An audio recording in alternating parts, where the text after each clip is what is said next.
Welcome to my class. आज मैं बहुत अच्छे से डिफ्रेंशिएट करना बताऊंगी आपको कि ग्रामेटिकल में हम कैसे समझ पाते हैं कि कौन सा वर्ब का सेंटेंस है, कौन सा सिंपल सेंटेंसेस है, कहाँ हमें कंफ्यूज नहीं होना है। क्योंकि मैं देखती हूँ कि कई बार लोग सोचते हैं मैम आर तो केवल प्रेजेंट टेंस में लगता है, कंटिन्यूअस में लगता है, फिर आपने यहाँ क्यों लगा दिया। तो गाइज ये बहुत क्लियर हो जाएगा आज आपको कि आर या एम या विल या बी हर कहीं लग सकता है, केवल टेंस के लिए ही बना नहीं है ऐसा। तो मुझे ऐसा लगता है कि आपको ये वीडियो बहुत अच्छे से समझ में आएगा, तो आपको इस वीडियो को अंत तक देखना पड़ेगा और मुझे लगता है कि आज आपका ये जो कॉन्सेप्ट है वो क्लियर हो जाएगा। ठीक है, सो शुरू करते हैं। आई एम श्रीमती पुष्पलता चौधरी और ऐसे ही जैसे मैं आपके हर दिन वीडियो लेकर के आती हूँ, ऐसा ही एक नया वीडियो लेकर के आ रही हूँ। तो लेट्स स्टार्ट। यहाँ पे है सिंपल टेंस, ठीक है, यहाँ पे है पास्ट टेंस, फ्यूचर टेंस, ठीक है। बिल्कुल घबराना नहीं, टेंस बोला है मैंने, है ना। जो काल होता है, समय होता है ना, उसकी जो एक सिचुएशन होती है, उसकी एक पोजीशन होती है, उसको हम बोलते हैं समय, है ना। जैसे अभी जिस समय पे खड़े हो वो प्रेजेंट है, जो चला गया वो समय था आपका पास्ट था, यानी वो भूतकाल था, और जो आने वाला भले ही वो 1 मिनट बाद ही क्यों नहीं आ रहा है, वो आपके लिए फ्यूचर होगा कि नहीं। ठीक है, तो यहाँ तो आपको क्लियर हो गया। तो ये याद रखना कि यहाँ पे मैं टेंस नहीं बोलूंगी, अब मैं बोलूंगी सिंपल सेंटेंसेस। क्या बोलूंगी मैं यहाँ पे? सिंपल सेंटेंसेस, मतलब इसमें कोई वर्ब नहीं होती। अब मैं आपको डिफरेंशिएट करना बताती हूँ कि सिंपल सेंटेंसेस में आपके पास प्रोनाउन हो सकता है, नाउन हो सकता है, एडवर्ब हो सकता है, एडजेक्टिव हो सकता है। तो आप पहचानेंगे कैसे कि सिंपल सेंटेंसेस है? यहाँ पे ये सब हो सकता है, यानी अदर वर्ड कुछ भी हो सकता है, वर्ब नहीं हो सकती। ठीक है ना, क्लियर है। यहाँ पे मेरे को क्लियर करना पड़ेगा एक एग्जाम्पल देने के बाद। यहाँ पे इतनी चीज समझ में आ गई कि आपको, तो मैं आगे बढ़ती हूँ। चलिए, अब मैं आपको एक एग्जाम्पल लिख के बताती हूँ। मैं यहाँ पे लिखती हूँ I am here, I am here, मैं यहाँ हूँ। मेरी पोजीशन बता रही हूँ कि मैं यहाँ पर हूँ। मैं यहाँ पे बताऊंगी आई एम हैप्पी, मैं खुश हूँ, या फिर मैं एंग्री, या जो भी हो, मैं खुश हूँ, मैं बहुत खुश हूँ। आई एम रिच, मैं धनी हूँ। ठीक है, किसी भी प्रकार का मूड बता सकते हैं, किसी भी प्रकार की कंडीशन बता सकते हैं, किसी भी प्रकार की पोजीशन बता सकते हैं। ठीक है, यहाँ पे आपको कहीं से कहीं तक कोई वर्ब दिख रही है क्या? नहीं दिख रही है। अब यहाँ पे देखेंगे अपन आई एम टीचिंग, मैं क्या कर रही हूँ? अभी पढ़ा रही हूँ, आपको मैं पढ़ा रही हूँ। तो ये टीच क्या है? मैं कुछ कर रही हूँ? यस, मैं पढ़ा रही हूँ ना। क्या कर रही हूँ? मैं पढ़ा रही हूँ। मतलब यहाँ पे मैं कोई काम कर रही हूँ, कंटिन्यूअस कर रही हूँ, काफी 5-7 मिनट में आपको पढ़ा रही हूँ, है ना। तो यहाँ पे देखो गाइस, यहाँ पे मैंने वर्ब नहीं लिखा है, लेकिन यहाँ लिख करके मैंने आईएनजी लगा के फुल स्टॉप लगाया हुआ है। इसका मतलब यहाँ पे मैं कोई काम कर रही हूँ, यहाँ पे मेरी पोजीशन बता रही हूँ, यहाँ पे मेरा मूड बता रही हूँ, यहाँ पे मेरी स्टेटस बता रही हूँ। ठीक है ना। तो इस हिसाब से ये सब एक के साथ है, एक ही लगा है, एम ही लगा है हेल्पिंग वर्ब में। ठीक है, एम लगा है, हेल्पिंग वर्ब भी मत बोलो नहीं समझ में आ रहा है तो। ठीक है, इसको टच मत करो अभी इस पे कर। तो जिसमें वर्ब है, वर्ब मतलब जो कोई काम कर रहा है, मैं कर रहा हूँ, तुम कर रहे हो, वो कर रही है, वो कर रहा है, तब आप क्या करोगे? वर्ब यदि लगा रहे तो यहाँ पे आपको बोलोगे टेंस के सेंटेंस। क्या बोलोगे आप? टेंस के सेंटेंसेस, प्रेजेंट टेंस के, फ्यूचर टेंस के, पास्ट टेंस के, उसको भी हमने बांटा हुआ है। ठीक है ना।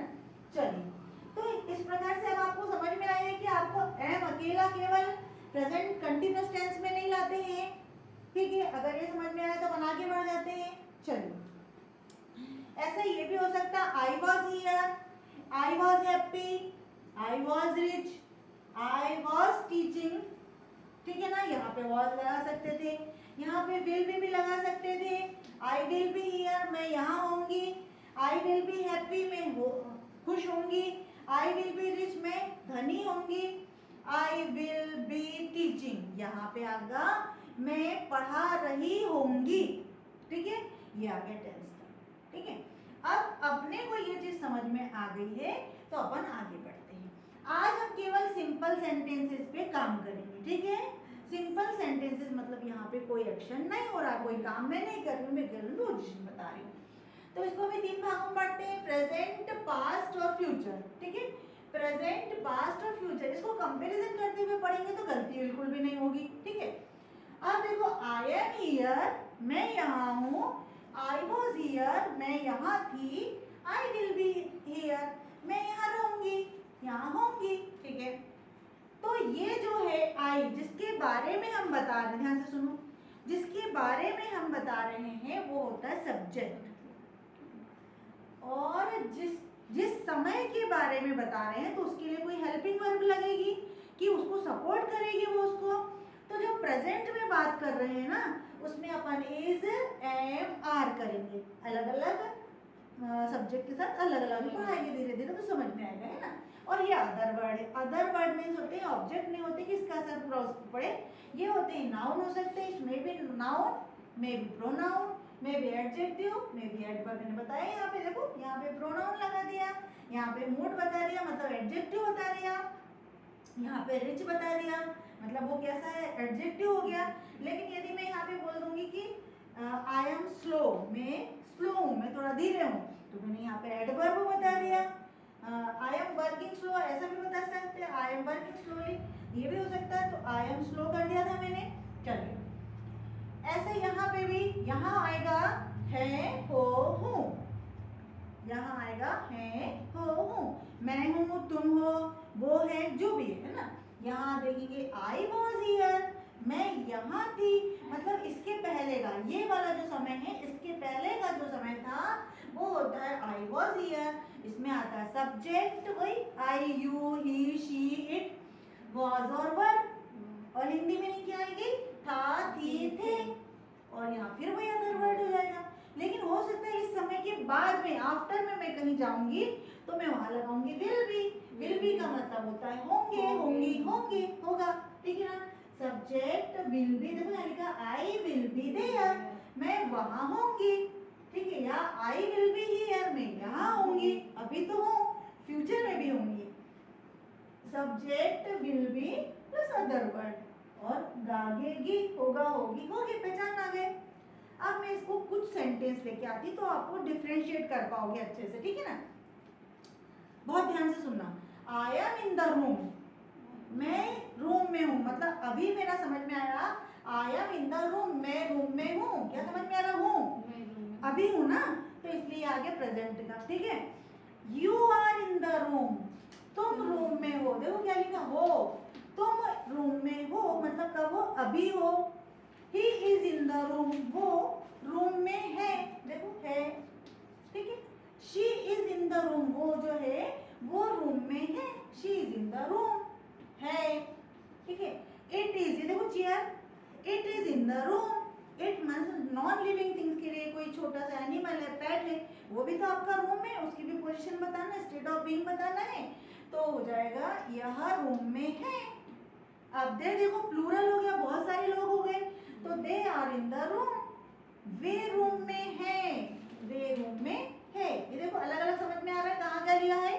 चलिए, we are in the room, हम रूम में हैं, प्लूरल हो गया यहाँ पे, ये हम रूम में हैं। यहाँ तक कि मुझे नहीं लगता कि आपको कोई प्रॉब्लम आ रही होगी, कोई वर्ब नहीं है, केवल स्टेट ऑफ बीइंग है। ठीक है, चलिए आगे बढ़ेंगे पास्ट में। इसको कंपैरिजन करते बिल्कुल गलत नहीं है, I am in the room की जगह पे हमने क्या कर दिया, I was in the room, मैं रूम में थी, यहाँ आ जाएगा मैं रूम में थी। यू के साथ प्लूरल था, यहाँ पे आर आया था, यहाँ क्या कर दिया अपने, वर कर दिया। You were in the room, मतलब पहले क्या था, अभी रूम में थे, अब थे बोलना समझ में आ रहा है कि इस समय के पहले आप you were in the room थे। ठीक है, he is in the room था, तो यहाँ लगा दिया आपने he was in the room, वो रूम में था, अभी तो था ये रूम में, अभी कहाँ चला गया, ऐसे बोलेंगे ना। She was in the room, वो अभी रूम में थी ना, थी अभी थोड़ी देर पहले, तो she was in the room, वो रूम में थी। It was in the room, ये रूम में था, अभी थोड़ी देर पहले भी रहा होगा, कल भी रहा होगा, बट इस समय के पहले में बात है ना, तो it was in the room. जरूरी नहीं कि मैं आज हूँ तो मैं कल की बात करूंगी, थोड़ी देर पहले भी था ना, पास्ट तो जब भी चला गया। वी वर, वी और दे क्या है, ये प्लूरल है, तो यहाँ पे दे और वी के साथ आर आया था, यहाँ पे अपन ने वर कर लिया, they were in the room, we were in the room, problem नहीं है क्या? नहीं। चल आगे बढ़ जाए क्या? चलो यहाँ पे मैंने यहाँ तक समझा दिया था। अब एग्जाम्पल ले लेंगे। I will be in the room, मैं रूम में होंगी, मैं रूम में होंगी, होंगी ऐसे बोलोगे ना आप। टुमारो बोल दो, इवनिंग बोल दो, एट इवनिंग बोल दो, एट नून बोल दो, अभी से काम छोड़ के आगे का बोल दो, ठीक है। यू विल, देखो इसके साथ एक प्लस पॉइंट है कि यहाँ आपको इज एम आर पे बदलना नहीं है, विल बी में नहीं बदलना है। हाँ, आई और बी के साथ शैल यूज होता है, बट यहाँ पे हमको नहीं करना है। आई और बी के साथ भी हम विल भी लगाएंगे। I will be in the room, हाँ, टुमारो लगा दो, एट इवनिंग लगा दो, नहीं लगाना तो मत लगाओ। समझ में आ रहा है? एक सर्टेनिटी बन जाएगी। विल में लगाया है, इसका मतलब आपने ये समझना है कि पक्का होगी, सर्टेनिटी होगी। अदरवाइज मैं बाद में जब पढ़ाऊंगी तब बताऊंगी वुड का यूज कहाँ करते हैं अपन, है ना। तो विल भी लगाया है, मतलब पक्का वो उस रूम में होगी, होगी फ्यूचर में, है ना, मेरे यहाँ पे होने के बाद में, ठीक है। He will be in the room, वह रूम में होगा। She will be in the room, वह रूम में होगी। It will be in the room, ये रूम में होगा। They will be in the room, हाँ वे जो है ना, तुम लोग सब बैठे, वे रूम में होंगे आफ्टर सम टाइम, है ना। जरूरी नहीं कि आप टुमारो ही बोलोगे, एट इवनिंग ही बोलोगे, आफ्टर भी हो सकता है, आफ्टर तुम रूम में होंगे। We will be in the room, हम सब, यानी इंक्लूड मी, मुझे मिला करके भी हम क्या होंगे, रूम में होंगे। यहाँ तक के मुझे लगता है आपको समझ में आया होगा।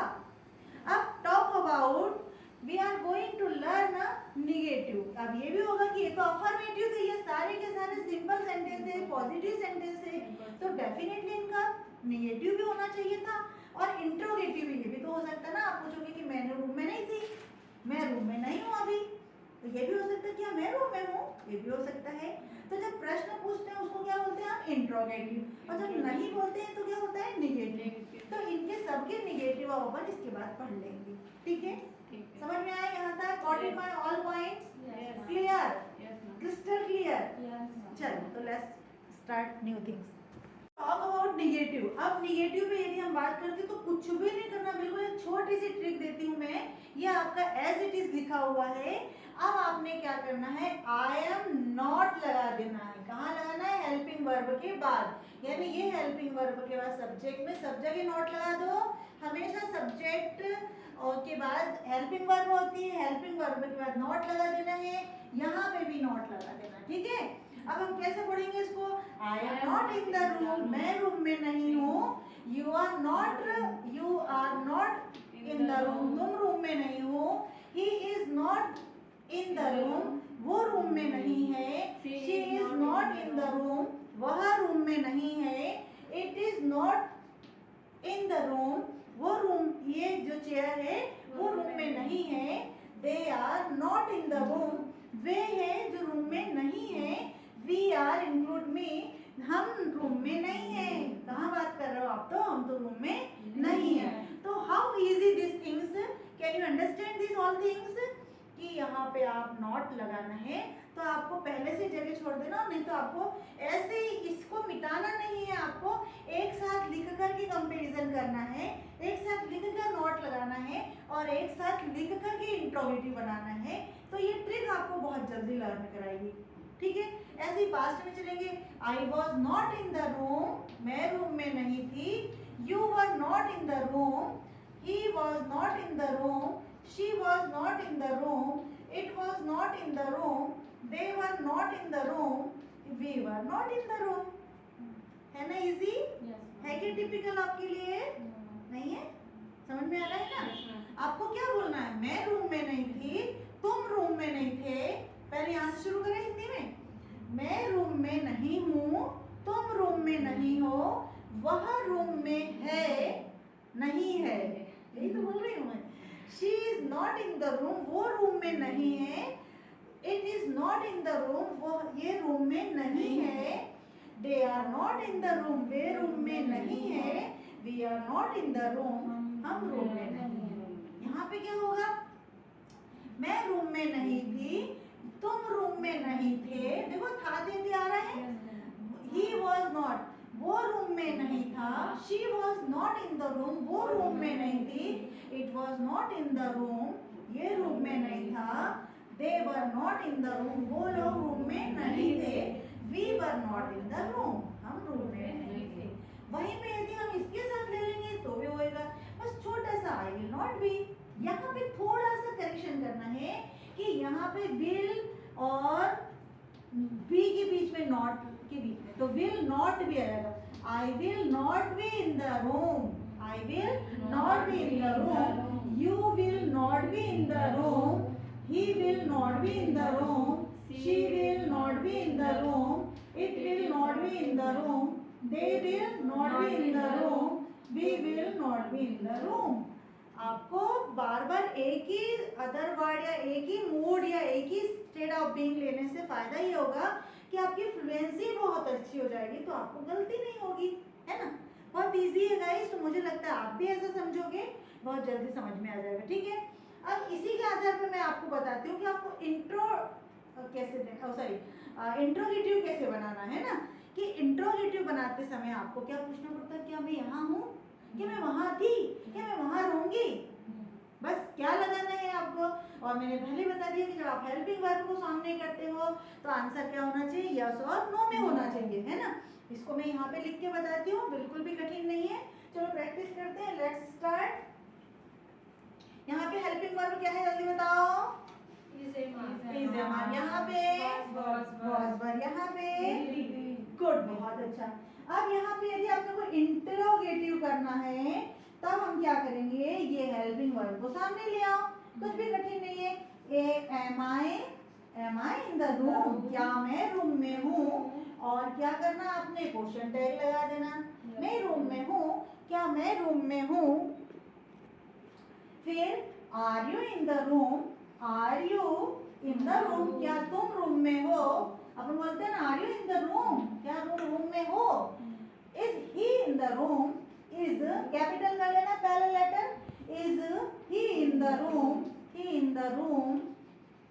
और ऐसे करते करते आगे बढ़ जाओ, है ना।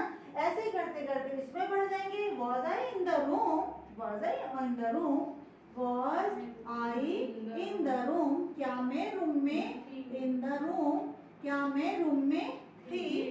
were you in the room, were you in the room, क्या तुम रूम में थी। was he in the room, क्या वो रूम में था। बिल्कुल क्वेश्चन टैग लगा दिया, आंसर विल बी यस और नो, केवल यस और नो में होगा। चलिए आगे बढ़ेंगे, विल के साथ करते हैं। Will I B in the room, क्या मैं रूम में रहूंगी। Will I B in the room, क्या मैं रूम में होंगी। Will I B in the room, और वही अपन क्वेश्चन टैग लगा दिया। Will you B in the room, in the room. Will she be in the room. अब इसी को ऐसे ही गाइस आपको इंट्रोगेटिव नेगेटिव भी कर सकते हो, WH फैमिली भी हो सकती है। अब WH फैमिली का यूज कैसे करना, तो उसको या तो मैं बात बताऊंगी, लेकिन एक समझा देती कि जैसे ये तो एज इट इज रहने देना है, आगे आपको WH को मेंशन कर लेना, जैसे अगले वीडियो में हम इसको कवर करेंगे। Thank you guys, thank you for watching me.